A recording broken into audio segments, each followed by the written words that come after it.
সার্বিয়ার visa check, কোন ভিসাটা অরিজিনাল কোন ভিসাটা ফেক। সবার আগে বলে নিই, ভিডিওটি ঝড়ের গতিতে আপনারা শেয়ার করে দেবেন, ঝড়ের গতিতে, যাতে আপনার একটা শেয়ারের মাধ্যমে সার্ভে আসতে যাচ্ছে বা আসবে এরকম ভাইদের যাতে উপকার হয়। আজকে হাতে কলমে আমি আপনাদেরকে প্রুফ করে দিব সার্বিয়ার কোনটা অরিজিনাল ভিসা কোনটা ফেক ভিসা। কিভাবে আপনি বুঝতে পারবেন ভিসাটা হাতে পাওয়ার পরে আপনার ভিসাটা অরিজিনাল নাকি ফেক। হ্যালো গাইস, আসসালামু আলাইকুম। কি অবস্থা সবার? সবাই কেমন আছেন? আশা করি ভালো আছেন। আলহামদুলিল্লাহ আমি ভালো আছি। বরাবর মতো আপনারা অনেকে আমাকে ফেসবুক পেজে, আমাকে মেসেজে, আমাকে ইনবক্সে, কমেন্টস বক্সে বলছেন, ভাই আমার ভিসাটাকে চেক করে দেন, সার্বিয়ার যে ভিসাটা রয়েছে সেটা অরিজিনাল কিনা, এটা আমি কিভাবে বুঝবো? নানা ধরনের প্রশ্ন আপনারা করেন। সবসময় তো সার্বিয়ার ভিসা রেশিও কেমন, একটা সার্বিক পরিস্থিতি, এই সকল বিষয়গুলো নিয়ে কথা বলা হয়। বাট আজকে আমি হাতে কলমে আপনাদেরকে প্রুফ করে দেব। স্ক্রিন শেয়ারের মাধ্যমে আপনারা স্ক্রিনে দেখতে পারবেন যে কোন ভিসাটা অরিজিনাল এবং কোন ভিসাটা ফেক। সো দেরি না করে চলুন ভিডিওটি শুরু করা যাক। তার আগে আবারও রিকোয়েস্ট করে দিই, ভিডিওটি আপনারা ঝড়ের গতিতে শেয়ার করে দিবেন। তার কারণ ভিডিওটি শেয়ারের মাধ্যমে অন্য ভাইগুলোকে সচেতন করে দিবেন। যদি ভিডিওটি ফেসবুক থেকে দেখেন অবশ্যই পেজটিকে ফলো করে রাখবেন। আর যদি ইউটিউব থেকে দেখেন, আপনি যদি আমার চ্যানেল নতুন হয়ে থাকেন তাহলে অবশ্যই চ্যানেলটি সাবস্ক্রাইব করে দিবেন এবং পাশে আসা বেল আইকনটি চেপে দিবেন। আর যদি সাবস্ক্রাইব করে থাকেন, thanks a lot. So let's get start the video. চলুন ফার্স্ট অফ অল কথা বলা যাক সার্বিয়ার একটা ভিসা বা যে কোনো একটা ভিসা আমরা যখন হাতে পাই, আমাদের আনন্দের কোনো শেষ থাকে না। এই আনন্দটা এক নিমিষেই মাটি হয়ে যায় যখন জিনিসটা আমরা বুঝতে পারি এটা ফেক। দেখা যাচ্ছে বাংলাদেশের এজেন্সিগুলো এমনভাবে এডিট করে কাজ করে দেয় যেটা আমরা খুব সচরাচর ধরতে পারি না।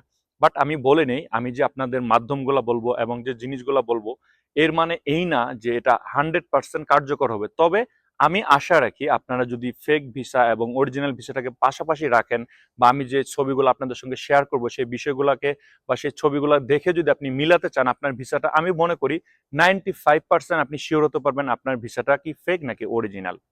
আর সবচেয়ে বড় কথা হচ্ছে ভিসা চেক করার জন্য বিভিন্ন এক্সপার্ট রয়েছে, বাংলাদেশে বিএমআইটি অফিস রয়েছে। বাট আমি আজকে আপনাকে একটা ধারণা দিব যে বিষয়টাতে আপনারা খুব সহজেই বুঝতে পারবেন। আর ভিডিওটি আমি স্টেপ বাই স্টেপ আলোচনা করার চেষ্টা করব, কয়েকটা বিষয়ের উপর নির্ভর করে আমি আপনাদেরকে একদম প্রমাণ সহ তথ্য সহ আপনাদেরকে বোঝানোর চেষ্টা করব। তো চলুন শুরু করা যাক। ফার্স্ট অফ অল আমি বলবো, আপনারা এখন যে স্ক্রিনে দেখতে পাচ্ছেন এই ভিসাটা দেখেন, আপনারা এখানে যে সিলটা দেওয়া হয়েছে, আই মিন আপনার যে স্ট্যাম্পটা করা হয়েছে, স্ট্যাম্পটার দিকে ভালোভাবে লক্ষ্য করেন। আপনারা এখানে কি দেখতেছেন? স্ট্যাম্পটা সম্পূর্ণ আপনার গোলাকার, ঠিক তাই না? এখন আপনার এটা দেখে কি মনে হয় যেটা কি অরিজিনাল নাকি ফেক? আমি জানি এই জিনিসটা দেখার পর আপনারা 90% মানুষ আমাকে বলবেন যে ভাইয়া ভিসাটা হচ্ছে অরিজিনাল, বাট আমি বলবো এটা একটা ফেক। কেন ফেক? আমি অরিজিনাল এবং যে ডুপ্লিকেট দুইটা পাশাপাশি রেখে আপনাদেরকে প্রুফ করে দেব। তার আগে এই জিনিসটা আপনার বুঝতে হবে কেন আমি এই যে স্ট্যাম্পটা এটাকে আমি ফেক বললাম। সাধারণত কি হয়, আপনার পাসপোর্টের উপর একটা স্টিকার ভিসা লাগে, দেন তার উপরে একটা স্ট্যাম্প করে দেওয়া হয়, ঠিক কিনা? কথাটাকে বোঝার চেষ্টা করবেন, লজিক দিয়ে চিন্তা ভাবনা করবেন। আপনি এখন যেটা দেখতেছেন বা যেটাকে আপনারা অরিজিনাল মনে করতেছিলেন, এটা কিন্তু টোটালি সম্পূর্ণটাই রাউন্ড। আপনার দেখেন এখানে যে আপনার স্ট্যাম্পটা, এটাতে কিন্তু কোনো গ্যাপ নেই, কোনো কিছু নেই। ওয়েট ওয়েট ওয়েট, আগে আপনাদেরকে আমি যেটা অরিজিনাল স্ট্যাম্প সেটা দেখাচ্ছি। এখন আপনারা যে স্ট্যাম্পটা দেখতে পাচ্ছেন এটা হচ্ছে আপনার অরিজিনাল স্ট্যাম্প এবং অরিজিনাল ভিসা। আপনারা ভালোভাবে লক্ষ্য করে দেখেন। তো চলুন প্রথমটার দিকে যাওয়া যাক। আপনার প্রথম যেটার আমি কথা ফেক বলছি সেটা কিন্তু সম্পূর্ণ প্লেন। আর যেটা অরিজিনাল, দেখেন আপনার পাসপোর্টের উপর সচরাচর আপনার যে পেজটার উপর ভিসা লাগে, ভিসা লাগার পর সেখানে কিন্তু স্ট্যাম্পিং করা হয়। সো এখানে কিন্তু একটা ফাঁক থাকে বা একটা গ্যাপ থাকে। আপনার পাসপোর্টের পেজটা এবং যে ভিসাটা, এটার মাঝখানে কিন্তু একটা গ্যাপ থাকে। সো এখানে যখন আপনি স্ট্যাম্প করবেন বা আপনার যে মানে সিলটা দিবেন, এই সিলটা দেওয়ার সময় কিন্তু মানে একদম সাধারণ লতেই আপনার এখানে একটু গ্যাপ থাকবে, যেটা আপনার অরিজিনাল ভিসায় দেখতে পাচ্ছেন। পাতাটা শেষ হয়ে যাচ্ছে, আই মিন আপনার যে ভিসাটা স্টিকারটা ভিসাটা শেষ হওয়া এবং পাসপোর্টের যে পৃষ্ঠাটা, এটার ভিতরে যে গ্যাপটা রয়েছে এইখানে কিন্তু সিল মারার সময় সেই জিনিসটা কিন্তু গ্যাপ হয়ে রয়েছে। আপনার জিনিসটা ভালোভাবে লক্ষ্য করবেন। সো যেটা আপনার কম্পিউটারাইজড বা যেটা আপনার এডিটিং ভিসা বা আমরা হাতে বানানো ভিসা বলি, এগুলো হচ্ছে কপি এবং পেস্ট। কম্পিউটারে যারা কাজ করেন, যারা এক্সেল নিয়ে বুঝেন, তারা যে আপনার ভিসাটাকে ফেক ভাবে তৈরি করে, তারা কিভাবে তৈরি করবে? যে আপনার সেই স্টিকারের উপরে তারা একটা মানে আপনার সিলকে বা একটা স্ট্যাম্পকে জাস্ট পেস্ট করে দিবে। পেস্ট করে দিলে সেখানে কোনো সচরাচর আপনার কোনো রাউন্ড একদম পরিপূর্ণ থাকবে, এখানে কোনো গ্যাপ থাকবে না।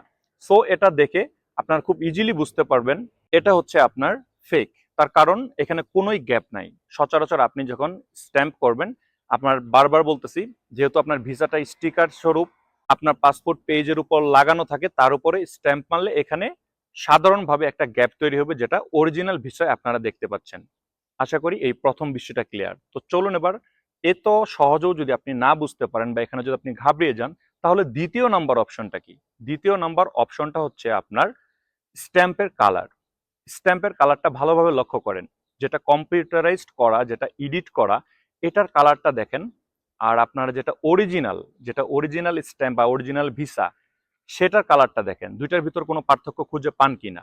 যেটা হাতে বানানো কপি পেস্ট করা, সেটা কম্পিউটারের মাধ্যমে আপনার কালার করা হয়। এর জন্য আপনার এটার কালারটা খুবই গাঢ়, আমি বলবো যে একদম আপনার মানে ডার্ক ব্লু কালার হয়ে যাচ্ছে, আপনারা দেখতেই পাচ্ছেন। আর যেটা অরিজিনাল, সেটার কিন্তু আপনার এতটা ডার্ক না। তার কারণ এটা সচরাচর একটা স্ট্যাম্প থেকে বা একটু কালি নিয়ে 4টা 5টা 6টা 7টা 8টা 10টা এইভাবে কিন্তু আপনার স্ট্যাম্প করা হয়। তো স্বভাবতই এখানে আপনার জিনিসটা কালো, মানে আপনার যে কালিটা সেটা একটু কম থাকবে। তো আমি বলবো যে যেটা কপি পেস্ট করা, সেটার কালারটা আপনার একদম কম্পিউটার থেকেই আসবে। আর যেটা আপনার অরিজিনাল ভাবে হাতে আপনার সিল মারা বা স্ট্যাম্প করা, সেটা কালারটা একটু ফিকে হবে, একটু মানে কম লাইটিং হবে, এতটা গাঢ় হবে না। এটা স্বাভাবিক। এবং এখানে আরো কিছু বিষয় লক্ষ্য করার, দেখেন যে আপনার যেটা হাতে স্ট্যাম্প মারা হয়েছে, সেটার যে পিছনের যে ইনফরমেশন গুলো রয়েছে, সেই ইনফরমেশন গুলো কিন্তু আপনার দেখা যাচ্ছে, বা সেটার উপরে একটা জল ছাপ বা একটা ছাপ অনুসারে কিন্তু আপনার সেই স্ট্যাম্পটা পড়ছে। বাট যেটা কম্পিউটারাইজড করা, সেটা কিন্তু কপি পেস্ট করা, যার জন্য এটার পিছনের আপনার কোনো ইনফরমেশন আপনারা দেখতে পাচ্ছেন না। আশা করি এই দুইটা সহজ মাধ্যমে আপনারা বুঝে যাবেন। যদি এই দুইটা মাধ্যমে না বুঝতে পারেন, তো চলুন এবার কথা বলা যাক 3 নাম্বার মাধ্যম নিয়ে। বাট এ বিষয়ে আসার আগে ছোট্ট একটা অনুরোধ আবারও করছি, ভিডিওটা যদি ফেসবুক থেকে দেখে থাকেন অবশ্যই পেজটিকে ফলো করে দিবেন এবং ভিডিওটি ঝড়ের গতিতে শেয়ার করে দিবেন। আর যদি আপনারা ইউটিউব থেকে দেখে থাকেন, তাহলে অবশ্যই ভিডিওটি যদি ইনফরমেটিভ মনে হয়, তাহলে লাইক কমেন্ট এবং শেয়ার করবেন। অ্যাটলিস্ট আমাকে সাপোর্ট করার জন্য হলো আমার এই চ্যানেলটাকে সাবস্ক্রাইব করে রাখবেন। 3 নম্বরে আমি যে বিষয়টার কথা বলবো, সেটা হচ্ছে আপনার স্ট্যাম্পের ভেতরে যে হাতে সিগনেচার করাটা থাকে বা যে সাইনটা থাকে, সেই সাইনটা আপনারা ফেক ভিসাটার দিকে তাকান। এইখানকার যে সাইনটা, এটা কিন্তু আপনার খুবই লাইট কালারের। আই মিন আপনার কম্পিউটারে যদি এটাকে আপনারা কালার দেন, যে লাইটিং কালারটা, গ্রিন যে কালারটা, সেটাই হবে। আর আপনারা এখন মানে যে অরিজিনালটা দেখতে পাচ্ছেন, এটা কিন্তু খুবই ডার্ক আপনার গ্রিন কালার। তবে এই সাইনটা আমি ফেক ভিসার ক্ষেত্রে আরো বিভিন্ন কালারে দেখছি। আপনার কোনোটা আপনার মানে ব্লু কালার, কোনোটা আপনার ব্রাউন কালার বা অন্যান্য কালার। বাট শুধুমাত্র আপনার মানে যে দিল্লি এম্বাসি এটা না, আপনার যে কোনো এম্বাসি থেকে সার্বিয়ার যে ভিসাটা অরিজিনাল বের হয়, এখানে যে সিগনেচারটা থাকে, সেটা আপনার একদম ডার্ক যে গ্রিন কালার সেটাই হবে। তার কারণ এই যে সিগনেচারটা, সেটা বেসিক্যালি আপনার কোনো আপনার ফাইল পেনে করা হয়, বা আমি যদি আপনাদেরকে সহজ ভাষায় বুঝাতে চাই, সেটা হচ্ছে আমরা ছোটবেলায় যে বলতাম যে জেল কলম বা জেল পেন, এই সকল কলমের দ্বারা এই সিগনেচারটা করা হয়, যার জন্য এটা এতটাই আপনার গাঢ় হয়। আমি পাশাপাশি রেখে দিচ্ছি, আপনারা দুইটা জিনিস মিলিয়ে দেখেন। আপনার ফেকটার দিকে একবার লক্ষ্য করেন, অরিজিনালটার দিকে একবার লক্ষ্য করেন, অরিজিনালটা ঠিক এরকম ভাবে হবে। 3টা বিষয়ও যদি আপনি না বুঝতে পারেন, তো চলুন এবার আমি বুঝিয়ে দিব যে 4 নাম্বার আরেকটা অপশন রয়েছে, সেটা দিয়ে। 4 নাম্বার অপশনে আমি যেটার কথা বলবো, সেটা হচ্ছে আপনাদের এইখানে স্টিকারের উপরে যে SRB লেখাটা থাকে, সেটার দিকে খেয়াল করেন। এখন যেটা দেখতে পাচ্ছেন এটা ফেক, আর এখন যেটা দেখতে পারতেছেন এটা হচ্ছে আপনার অরিজিনাল।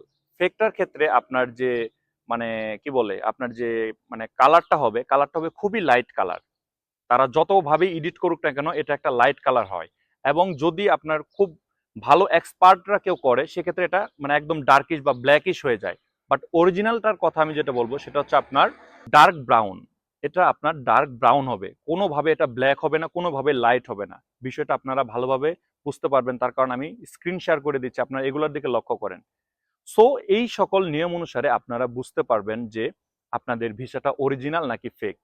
তবে এখানে আমাকে অনেকে অনেক ধরনের কমেন্টস করে, অনেকে অনেক ধরনের কথা বলে যে ভাইয়া আমাদেরকে একটা ছবি তুলে দিয়েছে বা আমাদেরকে একটা পেজ প্রিন্ট করে দিছে, যার জন্য এটা এরকম হয়েছে। আপনার এজেন্সি আপনাকে বুঝাতে পারে যে আমরা তো জাস্ট তোমাকে মোবাইলে ছবি তুলে দিছি, যার জন্য তোমার কালারটা এরকম আসতেছে, বা আমরা জাস্ট একটা ফটোকপি করে দিছি, তার জন্য তোমার কালারটা এরকম আসতেছে। ট্রাস্ট মি ভাইয়া, আমি সবগুলা এইভাবেই যাচাই বাছাই করে, টাইপিং করে, ছবি তুলে, প্রিন্ট করে সবকিছুতেই দেখছি যে আপনার SRB যে লেখাটা রয়েছে, এটা কোনোভাবেই চেঞ্জ হবে না। এবং অন্যান্য যে জিনিসগুলোর কথা বললাম, এটা কোনোভাবেই চেঞ্জ হবে না। এইসব কথা যদি আপনার কোনো এজেন্সি বলে, আপনারা তার থেকে দূরে থাকবেন। আশা করি আজকের এই ভিডিওর মাধ্যমে আপনারা এতটাই উপকৃত হবেন বা হয়েছেন যে আপনারা এখন ঘরে বসে আমাকে আর দরকার হবে না আপনাদের ভিসাটা অরিজিনাল নাকি ফেক এটা আপনারাই যাচাই বাছাই করতে পারবেন। এবং সেই সাথে আমি বলবো যে আপনাদের কোনো সাবমিশন স্লিপ দিবে না। আপনারা যখন পাসপোর্টটা জমা করতেছেন আপনার এম্বাসিতে ভিসার জন্য কোনো স্লিপ দিবে না। বাট যখন আপনার পাসপোর্টটা আপনাকে রিটার্ন করবে, আপনার স্ক্রিনে দেখতে পাচ্ছেন আপনাদেরকে এরকম একটা স্লিপ দিবে যে আপনি পাসপোর্টটা কালেক্ট করতেছেন। সো এই স্লিপটা অবশ্যই আপনারা আপনাদের সাথে রাখবেন, যে আপনাদেরকে যারা ভিসা ডেলিভারি করবে এই স্লিপটা আপনারা নিবেন। এই স্লিপটা যদি দেয় তাহলেও আপনারা বুঝতে পারবেন যে আপনার যে ভিসাটা সেটা আপনার অরিজিনাল ভাবে আসছে। এবং আমি যে 4টার কথা বললাম এর বাইরেও আরো অনেক নিয়ম কানুন রয়েছে ভিসা চেক করার, সেগুলো যদি বুঝাতে চান এগুলো অনেক ক্রিটিক্যাল জিনিস যেগুলো আপনারা জেনারেল নলেজে বুঝতে পারবেন না। বাট আশা করি আজকের এই আলোচনাটুকু থেকে আপনি বুঝতে পারতেছেন যে আপনার ভিসাটা অরিজিনাল নাকি ফেক, এটা আপনি খুব সহজেই বুঝতে পারবেন। সো ভিউয়ার্স, সার্ভে নিয়ে আরো কিছু গুরুত্বপূর্ণ কথা বলবো কোনো একটা ভিডিওতে, সেই ভিডিওটি দেখার অনুযায়ী আজকের ভিডিওটি আবারও বলতেছি ঝড়ের গতিতে শেয়ার করে দেবেন এবং টাইম লাইনে রেখে দিবেন, যাতে আপনার অন্য একটা ভাই আপনার একটা শেয়ারের মাধ্যমে উপকৃত হতে পারে। সো ভিউয়ার্স, সবাই ভালো থাকবেন, আমার জন্য দোয়া করবেন, আপনার জন্য দোয়া রইল। আসসালামু আলাইকুম।